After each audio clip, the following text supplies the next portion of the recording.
Welcome. My name is Peter Trappa, and I'm Dean of the College of Science here at the University of Utah. And I want to welcome all of you to this installment of our Frontiers of Science lecture series. As many of you know, the Frontiers series is the longest continuously running lecture series at the University of Utah. It was started over 50 years ago by Pete Gibbs, who was then chair of the Department of Physics and Astronomy. At that time, Dr. Gibbs had the visionary idea of bringing together world-class researchers in a public forum for a general audience. And that's a concept that's much more familiar to us now, but in those days it was quite forward-looking. And in the intervening years, the series has seen a great number of very distinguished lectures, including 23 by Nobelists. This year, because of the challenges posed by the pandemic, we've focused the lecture series on our own researchers here at the University of Utah. And today, I'm very happy to say that we have Professor Anil Seth from the Department of Physics and Astronomy, who's going to be telling us about the search for intermediate-sized black holes. I want to give Dr. Seth a proper introduction, but before I do that, I want to remind all of you of the rough format of today's webinar. So after the introductions, we're going to queue up a short video, which will introduce you to Professor Seth and his research. And at the conclusion of that video, I'm then going to turn it over to Professor Seth, who's going to give us a slide presentation, about 15 or 20 minutes. And that will leave us enough time for what I know will be a very robust Q&A period, which I will moderate. Many of you have submitted your questions in advance, but you'll also have the opportunity to submit your questions in real time using the chat function. All right, so without further ado, let me give you a better introduction of Professor Seth. He's currently associate professor in the Department of Physics and Astronomy, where he serves as director of undergraduate studies for that large and important department. He grew up in Lincoln, Nebraska, and he did his PhD at the University of Washington, and then took a postdoctoral position at the Harvard-Smithsonian Center for Astrophysics. After that postdoctoral appointment, he came to the U over 10 years ago now. And in the years that he's been here, he's won some of the most prestigious internal awards that we offer at the university, including the Early Career Teaching Award for his exceptional teaching, and the Presidential Scholar Award for his research primarily. He's been funded by a wide variety of agencies. I'll just mention one of his grants, an NSF Career Award for his work on understanding galaxy nuclei. That's an award that intertwines both his research and educational expertise, and we'll hear more about that, I think, in the course of this talk. He's very committed to mentoring both undergraduate and graduate students, and together he's mentored over 17 undergraduate students and 6 graduate students in his decade or so here at the U. He's very active in astronomy and dark sky outreach efforts, both at the university and around the state, some of our national parks, and I think we'll hear more about that too as the talk progresses. So without further ado, let's cue up the video and learn more about Professor Seth and his research on black holes.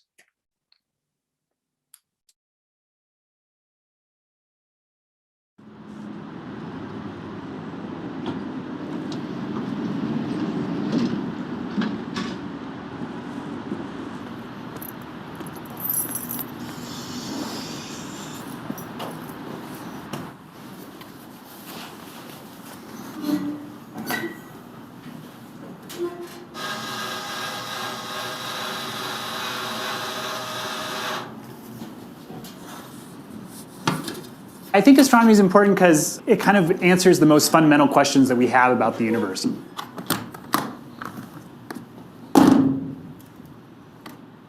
When we're wondering about where we came from and who we are, astronomy is really one of the fundamental pieces of that. All of the elements the Earth is made out of, they were all made in stars. And so I think a fundamental piece of our human knowledge is really based on astronomy.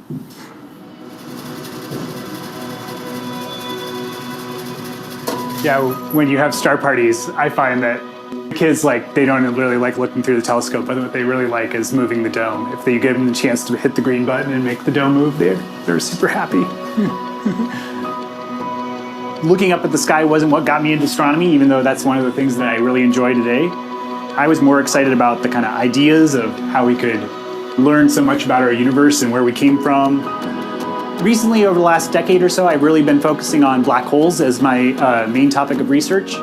And black holes are really, amazing objects. They're the most superlative objects in the universe. So there's lots of weird things that happen around black holes.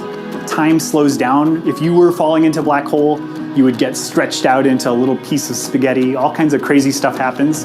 The bigger black holes that we find at the centers of galaxies, those are the things that I work on. And those we really don't know about. We know they're there because we can actually see stars moving around them, but we don't have any idea where they came from in our universe. And so that's what I've been working on, is trying to understand what the origin of those supermassive black holes that we see at the centers of galaxies are. A lot of my work is done with a telescope on Hawaii, the Gemini telescope on Mauna Kea. There was, back in 2014, I downloaded some data that they gotten the night before at the telescope. I kind of went through it all in a few hours, and I made a map of the motions of stars within that object. And immediately I could see that the stars at the center were moving around way faster than I expected. And that is the signature of a massive black hole. It was the first object that we found with a supermassive black hole that wasn't at the center of a galaxy. And it had a black hole that was 5 times the black hole at the center of our Milky Way galaxy. I knew right away that it was something really exciting. A lot of what I like about astronomy is that it's a lot like archaeology, but we're trying to find out the secrets of the universe. You get these just little tiny clues. You find out about the metal abundance of some metal in some star. And then you use that to figure out, oh, maybe that is telling us something about what supernova created it or something like that. And from that you can learn really fundamental things, about how our universe came to be. In addition to this telescope, we have a telescope down in southern Utah. It's up on Frisco Peak. That telescope is in a fantastically dark spot. So we go down there because it's dark, and also because as you get to higher elevation, the turbulence of the atmosphere is less. And that makes it so that the stars don't twinkle as much. Twinkle, twinkle, little star is definitely not my favorite song. Taking students down there is one of my favorite things. We use it for teaching. And so it's a really kind of a capstone experience for our students in our observational astronomy course to go down there. Astronomy is a great field for getting undergraduates involved in research. For instance, the Andromeda galaxy and the Triangulum galaxy, which are nearby galaxies, the kind of closest big galaxies to us in the universe. So I've been part of these big Hubble Space Telescope projects, which have taken these incredibly detailed images where we can see 100 million stars in Andromeda.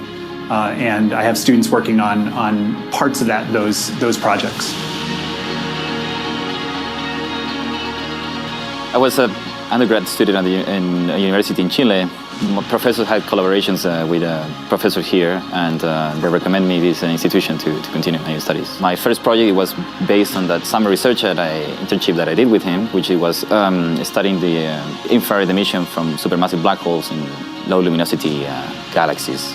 I've definitely enjoyed my time doing research with him. It has been a very positive experience. One of the things I'm really excited about is the James Webb Space Telescope, which is launching later this year. It has a mirror that's 10 times the size of the Hubble mirror. And that means that we're going to be able to see really, really faint objects right to the very distant edges of the universe and nearby the very faintest planets and stars. Being an astronomer makes you think about the world in different ways, right? It both kind of opens your mind to how vast it is, but for me, it's also really made me appreciate how precious our Earth is. Our sun is so far away from all the other suns in the universe that we're not going to go to another planet. We're not going to settle anywhere else. And we really need to take care of this one.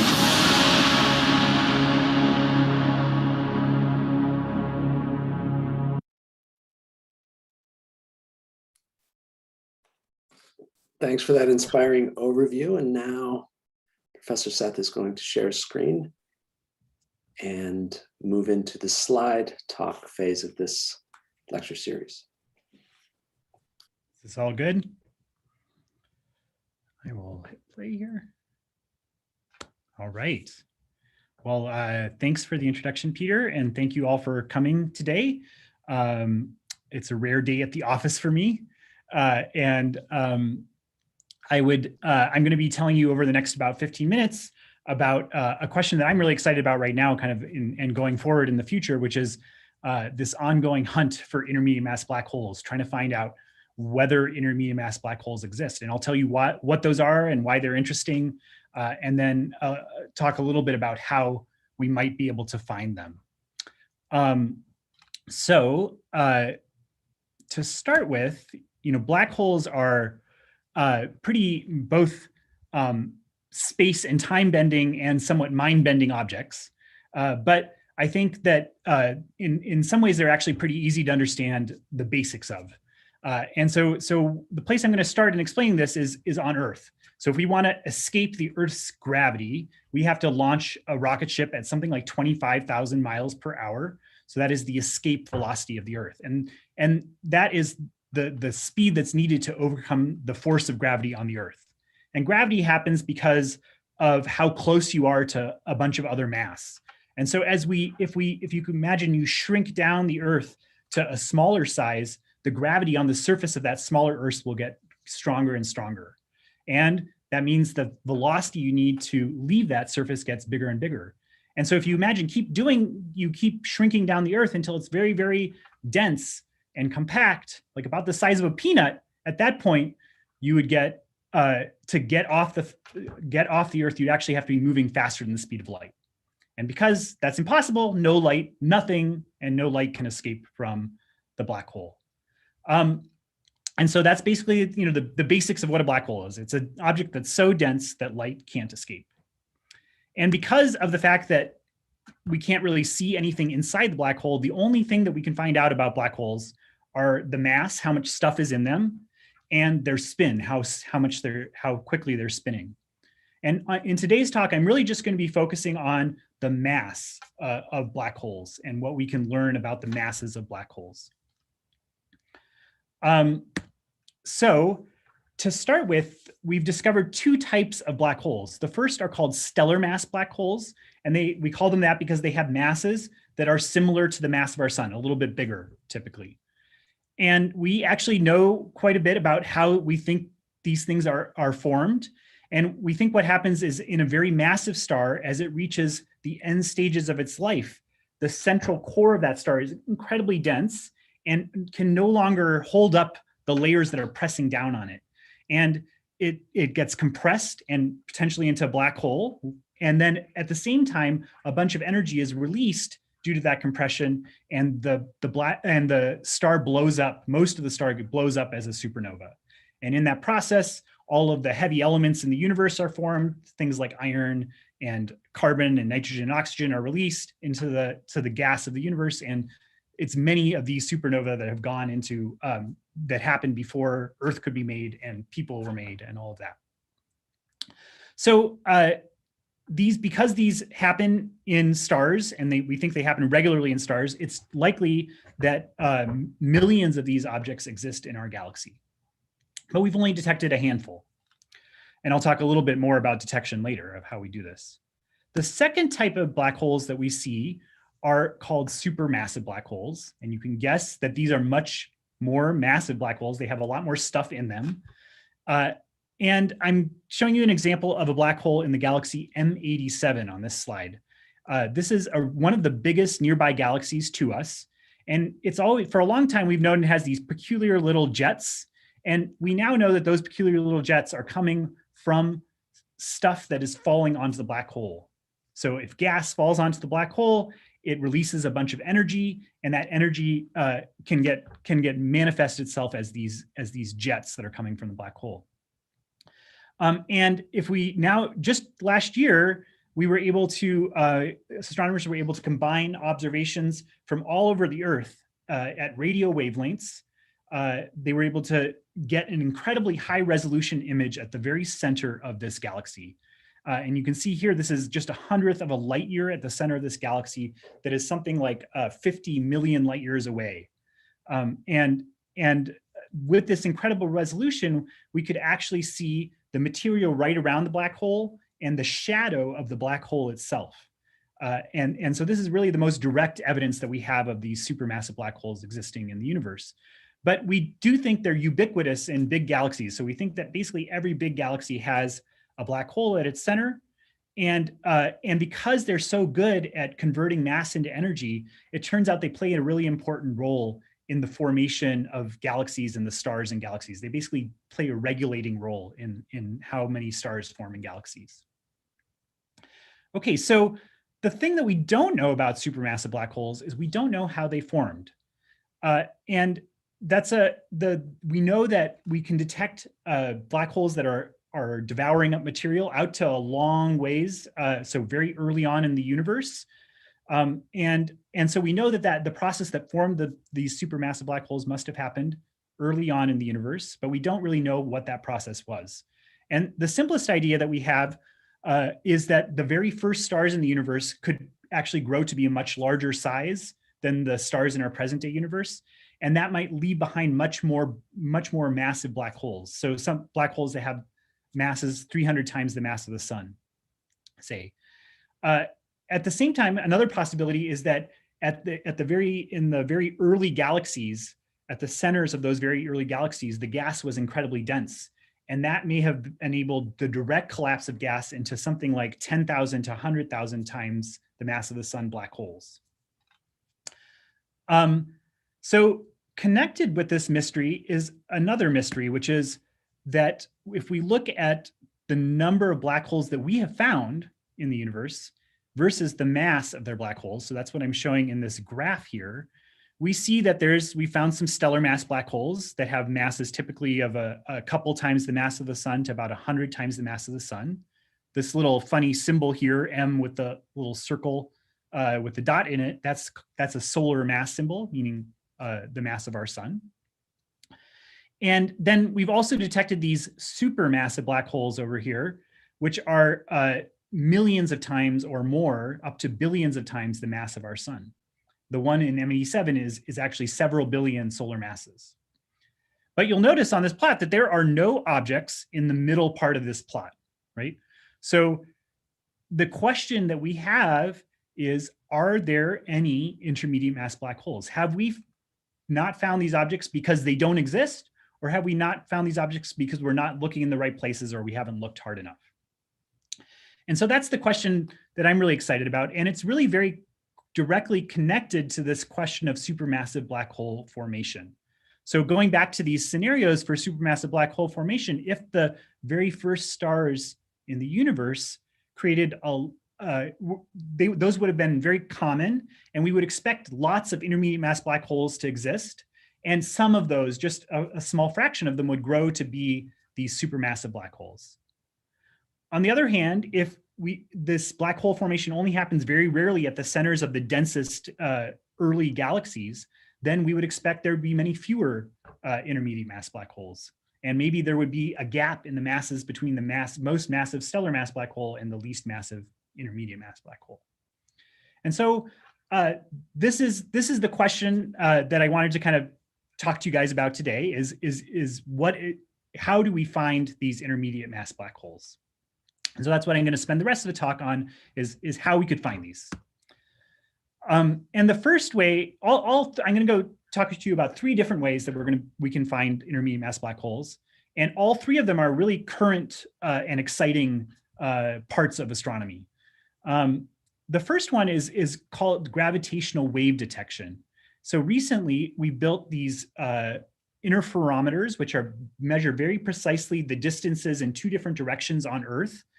And what happens is if 2 black holes come really close together, the merging of those black holes causes distortion in space-time. It's like throwing a giant rock into a pond. And those distortions in space-time actually ripple outwards. And at some time later related to the distance, they'll come past us, right? And so if a binary black hole merges in a distant galaxy, millions of light years later, we will detect it with our gravitational wave detectors. And the very first one of these detections happened just 5 years ago and was related to 2 very massive stellar mass black holes in the final phases of merging together. And that's what's shown on this plot here. It's actually the relative distances in two different directions on Earth of these very precise distance measurements. And the difference is actually in these 3 kilometer long baselines is actually less than the nucleus of an atom. So these are incredibly high precision measurements of the positions of the distances in order to see these waves of space-time coming by us. And there's been an incredible growth in this, in the number of black holes that have been discovered. So in this kind of infograph, the purple points here are all of the black holes that we knew about before LIGO.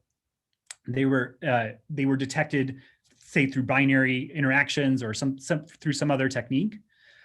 But then the blue ones are all of the merging black holes. And you'll notice that there's kind of 2 objects and then an arrow to a more massive object. That's because we're finding only mergers where 2 black holes are merging together to form a bigger black hole.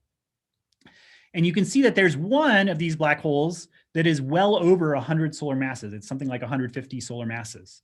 And that was discovered just last year. So this is by far the most massive stellar mass type black hole that we know about. It's really pushing up into this intermediate mass regime. And I expect that as the years go forward, we'll detect more of these. And there's plans to make a gravitational wave detector in space that will be very sensitive to intermediate mass black holes. So another thing that happens is, like the black hole in M87, sometimes gas or a star will fall onto a black hole. And we call that, in astronomy, we call that process black hole accretion. And the black hole accretion, typically when gas falls on, it'll form this kind of very, very hot disk of gas. And that is visible at all wavelengths, typically from radio to X-ray wavelengths. And is very, very energetic. And because of that, we can observe this sort of black hole accretion over large distances. And our best actual intermediate mass black hole candidate that we have so far has actually come from this technique, looking at X-rays around nearby galaxies. So what the image on the right here is showing is a source that's called hyperluminous X-ray source 1. And this very bright X-ray source we think is an intermediate mass black hole of about 10,000 solar masses that has maybe recently gobbled up part of a star. And so for looking forward into this, and this is really the singular, it's like the most convincing intermediate mass black hole detection in that mass range. And it's really the only one that we know about so far. But luckily, there's a lot of new opportunities for finding these intermediate mass black holes through black hole accretion. And in particular, the James Webb Space Telescope, which was mentioned in the movie, is going to be very sensitive at infrared wavelengths. It's going to be like 100 times more sensitive than any previous telescope at infrared wavelengths. And there are emission lines that we think will only originate around intermediate mass black holes that we can hope to detect with this James Webb Space Telescope. That's launching in October. Another telescope that's just on the verge of coming online is the Vera Rubin Observatory in Chile. And this is a ground-based telescope, which is going to take a picture of the night sky every 3 days, the entire night sky every 3 days at unprecedented depth. And so this is actually going to create a movie of our night sky. And through that movie, we will be able to find events where a previously invisible black hole has a star fall onto it and lights up. And both of these things are things I'm really excited about and hoping to get involved in as they move forward. So my work so far has actually not been on those sorts of techniques, but on the direct dynamical detection of black holes. And what I mean by that is, as I mentioned earlier, the stars, a black hole will make the material around it move very quickly because it's so massive. The strong gravity from the black hole will accelerate those stars. And a really great example of this is in this movie here, which shows the orbits of stars right at the center of our own Milky Way galaxy. So if you look there, as the stars are moving around this point, which shows this, which is shown as an open star, but in fact, there's almost nothing there. There's just a very faint radio source detected at that location. But we can see from the orbits of these stars, and in particular from this one yellow orbit that you see here, which has completed more than one cycle in these observations that span 20 years. We can tell just from the orbit how much mass is inside that orbit. And that number is something like 4 million times the mass of the sun.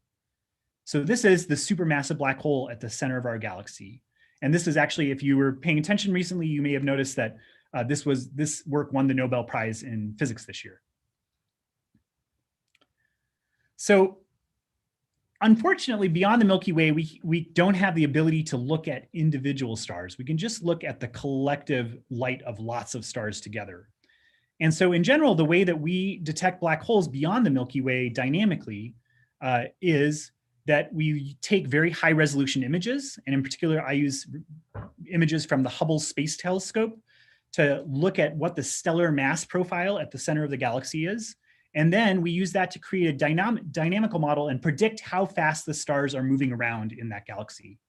And then we take observations of how fast those stars are moving around at the center of the galaxy.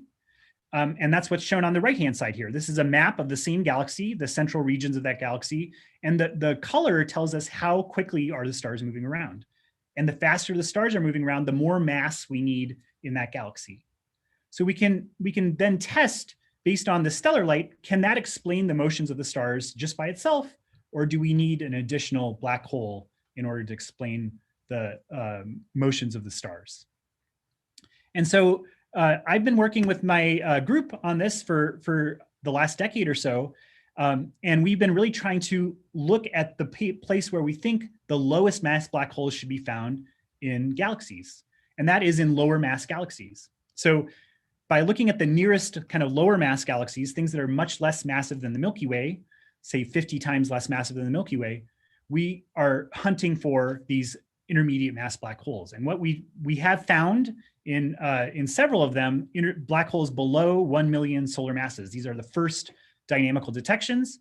And this is work that was done by my graduate student, Yu Nguyen, who you can see up here is receiving his PhD, and my postdoc, Mark Den Broek.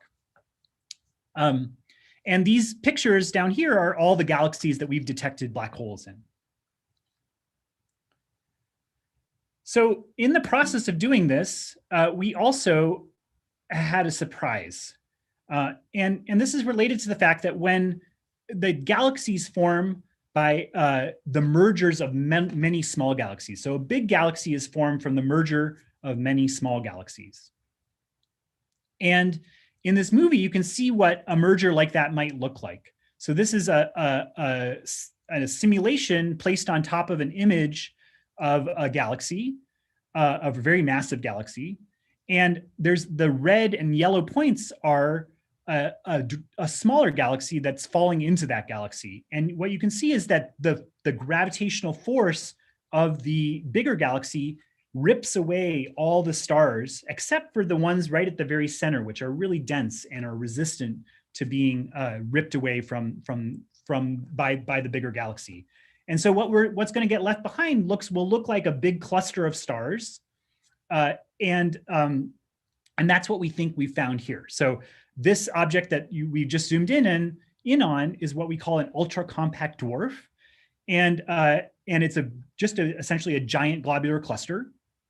And we found a really big black hole, a 20 million solar mass black hole, so 5 times the mass of the Milky Way. So this is the one that I was talking about in the video. And it turns out that that we found black holes in several other ones, but we haven't yet found intermediate mass black holes in these objects, even though we think this should be a good place to look for intermediate mass black holes. And that is until now. So we haven't yet submitted this work. So this is that's why I say not yet hot off the press. We haven't yet submitted it, but my student Renuka Pachetti, who just graduated from the U with her PhD this past summer, has found 100,000 solar mass black hole in a star cluster, probably a stripped nucleus of a galaxy around the Andromeda galaxy, our nearest neighbor. And you can see the observations that we have here. This is a Hubble Space Telescope image, and these are the velocity map and the speed of stars moving around within that object. And it's this red section at the center here, which indicates that there is a black hole in this object. Okay, so to conclude, I'm going to go back to this plot where I showed you the number of black holes that we found versus their mass. And what you can see is that we're starting to pinch in from, the work that my group has been doing is pinching in from this high mass end to find the lowest mass central black holes. And then the work that LIGO is doing is finding the most massive stellar mass black holes. And hopefully we'll have a better census of, with all the new facilities that are coming online, of whether intermediate mass black holes are common or not in our universe.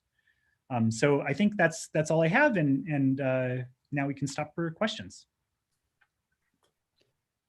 Thank you, Anil. That was really inspiring. It was a fantastic video and talk. And I think I speak for all of us watching when we're very grateful for the outstanding presentation. One question that I had as I was listening to your talk, it went by a little bit fast. And so I thought we could drill down a little bit on this now, is that under various regimes or various theories for how black holes are formed, you would expect more or less intermediate sized black holes. And so how are the findings of that you mentioned with Renuka at the end there, what implications do those have for theory of black hole formation? Maybe you could talk a little bit about that. Yeah, I think I presented it kind of as an either or scenario, like, either we've had these black holes that are formed from the first stars, or we have these black holes that are formed at the cores of the first galaxies. It may be more like an and scenario. And what we're really trying to find out is how many, what is the dominant mechanism for forming the supermassive black holes. And so far from what we found, our findings really suggest that the black holes are more common than you'd expect from just the ones that formed at the centers of the early galaxies. So it really favors this kind of first stars scenario. But I think that we really need to keep pushing even a little to lower mass galaxies, lower mass black holes to really really nail that down. And yeah. Yeah, neat. So another point that you touched on is these new telescopes and detectors that are coming online. So you talked about the James Webb space-based detection telescope. Now, my understanding from what you said is that is going to detect things in the IR spectrum. And then you had the Vera Rubin telescope, which is coming online, and that's visible. And then maybe the next generation LIGO experiments, they're going to be space-based. So maybe you could talk a little bit about how you integrate all of these different detection regimes to advance some of the most sophisticated observations, the kinds of things that you're talking about. Yeah, it's definitely there's a lot of exciting things happening, and I think that the reason this question is so exciting is because it's approachable from so many new fronts right now. I think that typically, for getting time on these telescopes, the Vera Rubin Observatory is actually going to be, their data is going to be fully public for people in the U.S. So it's a U.S.-based project funded by the NSF and DOE. And so, I'm hoping that my group at Utah will be looking through LSST or the Vera Rubin Observatory data, and hunting for these kind of events where we expect a low mass black hole may have been hit by a star, where a star has been gobbled up by an intermediate mass black hole. The James Webb Space Telescope, you have to apply for time, and the first cycle applications are probably being reviewed as I speak right now, so I think the review panel is happening maybe this week, and I'm hoping that we'll get an opportunity to observe some known black holes to kind of get some sense of what we can learn from the observations. That's what my proposal is to do. And then that will allow us to kind of find things in other observations in the future. Yeah. Very interesting. And we're getting a lot of great questions coming in from the audience. And I want to turn to one of those right now, because I think this is especially significant. It was asked by a 7-year-old named Lily. So Lily asked, does every galaxy have a black hole in the center? You talked about the supermassive black hole at the center of the Milky Way. Do we know that every galaxy has a black hole in its center? Yeah, that's a great question, Lily. Okay, so we do think that basically every big black galaxy, like a galaxy like the Milky Way, has a black hole at its center. And that's because we've been able to dynamically search for black holes in all of the nearby galaxies, and we find them very commonly. The other thing is that we can see when black holes eat up material, we see those out to really large distances, and there's a very large population of those objects, and we can tell that that most galaxies have black holes at their centers from the combination of those two observations. But at lower mass galaxies, so there's actually more, as you get to smaller galaxies, there's more and more of them. So and we don't really actually have a good idea of how common low mass black holes are in low mass galaxies. And so because they become harder to detect. And so that makes the observations more challenging, and that's why we don't really have a good census yet. And so, that's the short answer is we know down to about 1/10 of maybe the mass of the Milky Way. We think basically every galaxy has a supermassive black hole at its center. Below that, we just don't know yet. All right. Well, maybe Lily will help discover that. Make more discoveries in that direction someday. Okay, so I'm going to turn to another collection of questions, sort of synthesize a few that have come in from the audience here. There's black holes by their very nature are hard to detect, and you're talking about all these extremely sophisticated and very clever ways to detect something that doesn't emit any light, and sucks things into it. So that sort of begs the question that are there nearby black holes that we simply don't know about because they're so hard to find? And one person asked, are we going to be sucked into one? Is that a risk for humanity? Another question is sort of about the space distribution of black holes. Are there any sort of predictions about, we've been hearing a lot about recently, it's very exciting, sending the Mars rover. That's something that we could actually reach. Are black holes reachable? Could we send a probe to, are they just are the closest ones predicted to be just too far away to ever do anything as direct as that? So maybe you could speak to that synthesis of questions there. Okay, cool. This is great. So there should be a lot of black holes in our galaxy that we haven't detected yet. Like I said, there's probably millions, and we've only detected, you saw it on that slide, there's probably 20 or 30 that we've detected. So there's certainly black holes that are closer to us than any of the ones we know that we haven't yet detected. But there's many fewer black holes than there are stars in our galaxy. So we wouldn't really expect black holes to be any closer to us than the closest star. And the closest star, many of you probably know, is Alpha Centauri. It's about 4 light years away. And even that star is way, way, way too far for us to send a probe to, especially a manned probe to, but certainly a probe to easily. So right now, we have the fastest object in our universe is the man-made object is the Voyager 1 satellite. And at the speed it's moving, it would take something like 20,000 years or something like that to reach Alpha Centauri. So, we would have to get many orders of magnitude better at accelerating objects, and that takes a lot of energy and it's really hard. And so from my standpoint, it's not really feasible that we'll ever have a direct probe of a black hole, because we probably have to send it, tens of light years away to find the nearest black hole. Mm. Yeah, fascinating. That's a good rule of thumb. And maybe I can talk about the safety, whether you should be worried or not. Talk to that. So you shouldn't be worried. And one reason is that black holes don't really suck things in. So because you can get so close to black hole, weird stuff can happen. But really, when you're far away from a black hole, they pull on you just like a star would. So our sun we're orbiting around it for forever and ever. We're just going to keep going around it for a long time, billions of years.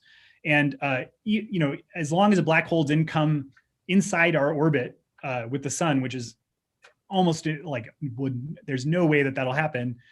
We don't have to worry about the effect of a black hole on us. So you can rest easy. The pandemic hit you, the earthquake hit you last year, the windstorm, but black holes should not be on that list of concerns. Right. It shouldn't be in your homeowner's insurance policy. Oh, No, okay. Good. not. All right. Here's another great one that came in from the chat. And it's about, so I'll just read it. Does dark matter or dark energy have any impact on black hole detection and estimates of black hole size? So, and this may be related to another observation that we were talking about, is on your distribution of masses of black holes. Of course, this talk was, you were focusing on the gap and then the gulf in the middle, but there's also sort of this this gap at the small end. The smallest black holes that you had on your mass distribution of black holes were a few solar masses. Are there smaller ones, and is that related to this dark matter question that came in the chat? Yeah. So in general, we think that black holes there's probably some dark matter in black holes. We can't tell between regular matter, what astronomers call baryonic matter, and dark matter once it's in a black hole. Both of them will look the same to us. But we generally think that black holes should be made mostly of regular matter. And the reason why is because we don't think that dark matter can interact and lose energy enough to get super dense. So the part of how you get a black hole to be so dense is that you have that accretion disks that I showed, that picture of a pizza around the black hole. That is the process by which you get gas down into the black hole. And the only way that can happen is if the gas can cool off by, say, having some sort of transition in atomic energy levels and emitting light, or emitting light the way our sun's surface does through black body radiation. And we don't think dark matter can do any of that. It doesn't have any way of cooling down, so it can't get very, very dense.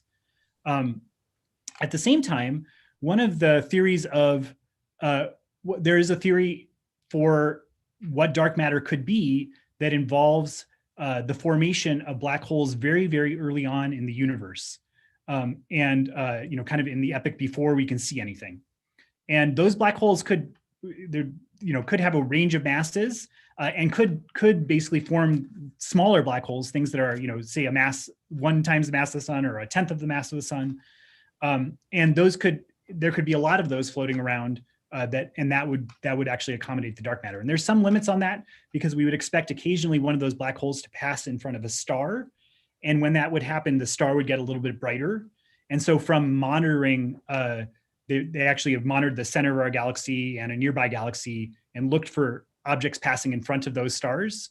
And they've been able to put limits on what those black holes could be. But those aren't, you still could have a whole bunch of sub-1 solar mass black holes floating around. Fascinating. Yeah, I want to return to an image from one of your slides. And when you're talking about the supermassive black hole M87, I think, there's this really stunning image that I think many of us saw in the news about a year or so ago, feels about a year or so ago. And that was, kind of this black void in the middle of this sort of yellowish orange crescent. And that is an image of a black hole. And so can you tell us a little bit about that? Because what are we actually seeing? Can you walk us through what that image actually is?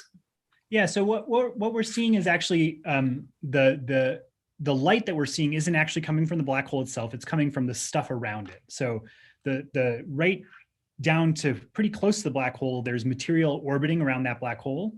And it's the light from that object, that from that innermost orbits of the black hole that we're seeing.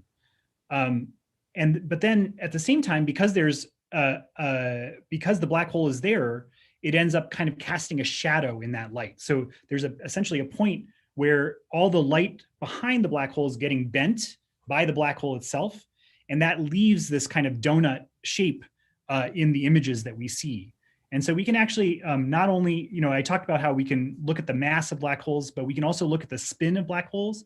And it turns out that the image that we see can both constrain the spin and the mass and the orientation of the material that's around the black hole from that image. And so it's really the shadow that is the kind of most direct evidence that we have of the black hole. You wouldn't expect to see that in just a gas cloud that was emitting light without a black hole.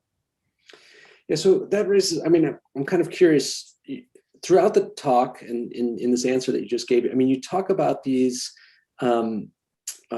predictions or, the light bending around a black hole, which must be the result of a combination of some serious theoretical calculations with general relativity and then some simulations. Do you work directly with the theoreticians, or what does that interface look like between, an observational astronomy, and a theoretician who's really studying general relativity? So I would say there's definitely a lot of those calculations that are done are coming out of a field called numerical relativity. So they're essentially simulating what things would look like in the kind of strong gravitational field influence. That is not something that I know a ton about. And so certainly if there's any part of my observations that touches with those things, I work with theorists on those topics. So on the work that I normally do, it turns out that the distances of the stars from the black hole that I'm working on are actually in the kind of normal, what we call Newtonian gravitational regime. They don't, general relativity doesn't matter. The space-time isn't weirdly bent or anything like that. And so we don't actually need the general relativity until you get to that very central regions where you talk about the very innermost material that's orbiting a black hole. And but there are observations that touch on that. And for instance, the James Webb Space Telescope observations I proposed for will probe those innermost scales. And so as part of my team of people on that project, there are people who are doing what we call magnetohydrodynamic simulations around black holes. So astronomy is a really collaborative field. Typical papers have a dozen authors, and that happens, and we have lots of surveys where there's hundreds of people involved, including the Sloan survey here that is kind of the data of which is headquartered here at the University of Utah, and the spokesperson of which is my colleague Gail. And so that collaboration means that we can specialize a little bit more, and we bring in people when we need expertise we don't have. Yeah, it's neat. Well, I'm glad that theoreticians, are important too. Speaking as a theoretician myself, it's good to know. I want to pivot a little bit and talk about your work with dark skies. We talked about that a little. I talked about that a little bit in the introduction. And I know you've done all kinds of innovative things. You have a team of interns that have led lectures at Bryce National Park, for example. You're very much involved with the Dark Skies Minor. I think the U is the only institution in the world which has an academic program around dark skies, and that's very interdisciplinary, combines everything from astronomy and physics to city and metropolitan planning. So can you speak a little bit to your work and your passion for those kinds of outreach efforts and some of the things? I think our audience would like to know a lot about that. Yeah, definitely. I mentioned that I wasn't someone who spent, when I was a kid, I looked up at the night sky, but it wasn't what drove me into astronomy. It wasn't the thing that inspired me. But since moving to Utah has incredible dark skies, and especially in the southern half of the state. And I really was grabbed by after moving here 10 years ago, I went down to Bryce for actually the solar eclipse festival the year after I moved here, and I was just super amazed by both kind of the night skies and also how many people were enjoying them and how great a way of reaching people the astronomy outreach can be in a dark sky place. And so because of that, I started this internship program through my NSF grant so we hire a couple college students each year from around the country to go to Bryce Canyon National Park and spend the summer there doing astronomy outreach. And it's a pretty unique internship. There's not a lot of outreach related opportunities for undergraduate students. And we've been doing that for 6 or 7 years now, and with the help of both NSF and a couple foundations, including the Eccles Foundation and the Sorensen Family Foundation. So that kind of has launched my interest in dark skies. Like I noticed, okay, we can do the same outreach here up in Salt Lake City, but it's definitely not the same environment, right? It says that you don't have the same impact. You can't see the same things. And so that's kind of what got me started. And then I found that there was this whole community of people here at the U that were interested in dark skies. There was this effort a few years ago to start the minor in dark sky studies. That's been a really exciting new thing that we're helping get off the ground here. So our first group of dark sky minor folks just finished their capstone course last semester for the first time. And I've been helping with kind of teaching those courses and designing those courses a little bit.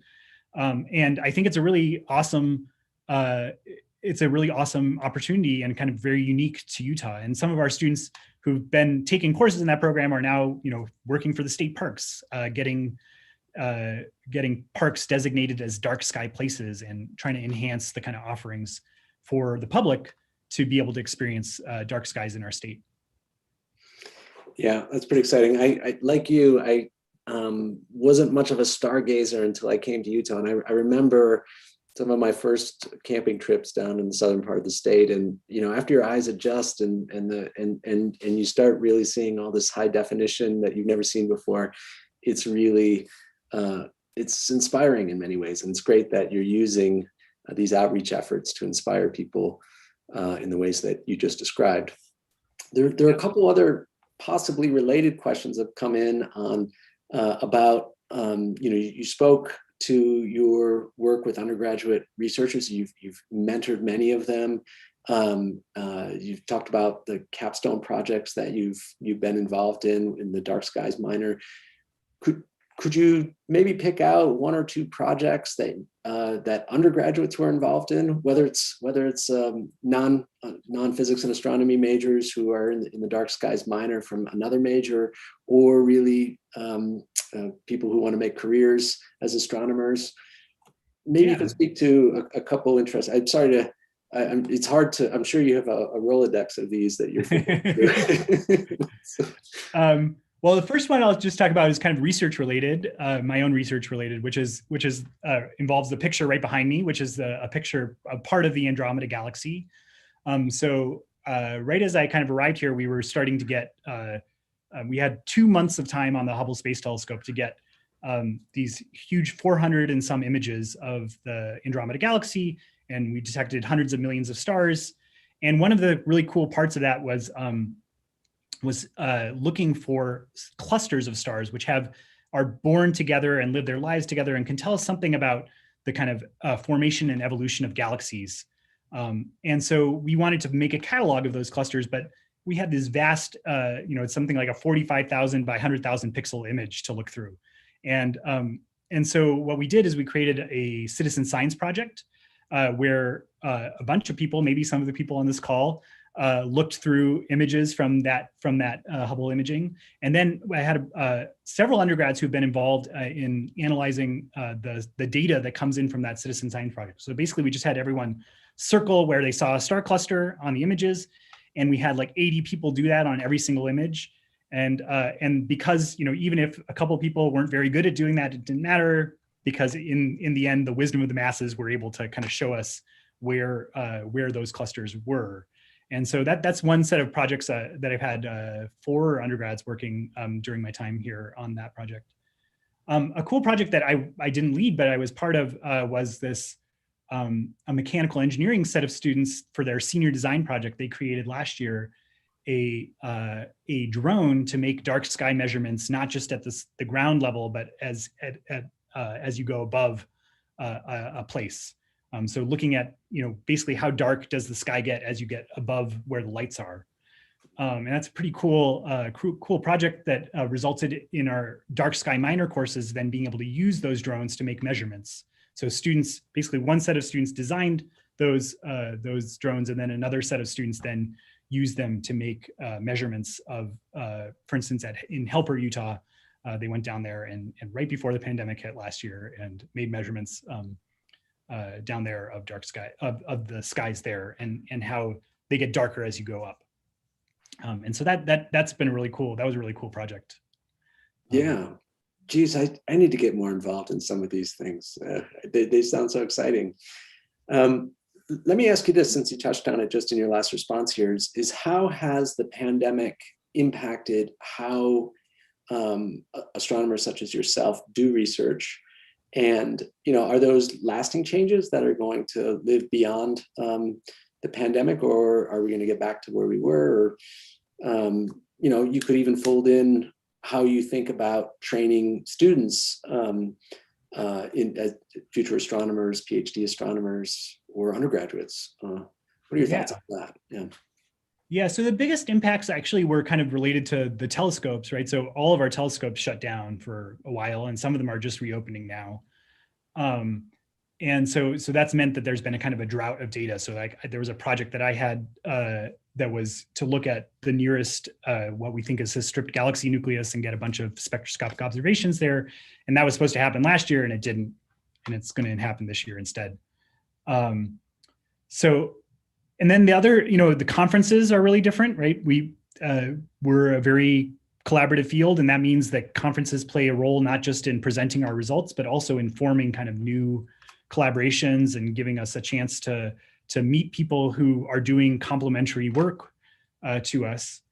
And so that's been tough, I would say. I've been to several virtual conferences, and they're definitely not the same. I think that, to me, the worst part of it is that you kind of end up doing your same job. Like when you go to conference, you go somewhere and everything else is, you get to drop everything else. You don't have to make dinner. You don't have to, go to meetings. But in the pandemic, that hasn't happened. And so you're trying to kind of juggle going to conferences at the same time as you're trying to do other things. And I think also especially this kind of ability to chat with people informally has really been lost. At the same time, there's some really good things about those conferences. They allow people more people to interact with each other, to give talks, and they allow you to go without to go to a conference without spending a lot of money and wasting a lot of airplane fuel and stuff. So I think that there's been a lot of discussion about whether we're going to continue with some online conferences afterwards, after the pandemic's over. And so that's something I'm really interested in. I care a lot about climate change, and I think as scientists we have to alter our behaviors too. We can't to acknowledge that we can't just keep on doing the same things we've always done. In terms of student advising, I actually think that part of things has mostly worked pretty well because of tools like this, of Zoom, and we've been able to, I meet with my students pretty much as frequently as I did beforehand. There's definitely a little bit lost with students not being able to just drop in and ask me a quick question, but you can use Slack and things like that for that. So I feel like it's helped us build some infrastructure that might actually help us be better advisors maybe in the future. I think most of us didn't use Slack regularly, for instance. Now I do, things like that. Well, I think that's a fantastic place to kind of wrap things up. We're coming up on the end of the hour. And yeah, as we look forward to what the future is going to look like in the post-pandemic era, I agree that I think some of these innovations that we've all come to enjoy in some ways are going to survive, but it's going to be great getting a little bit more back to normal too. So we're all looking forward to that. All right. Well, I want to thank you again, Anil. This was a really spectacular webinar. I learned so much. I know, and I speak for the audience when I say that as well. And very grateful to you for the time that you spent with us today. So thank you. And I want to say goodbye to our audience here. All right. Thank you, Peter. Thank you, everybody.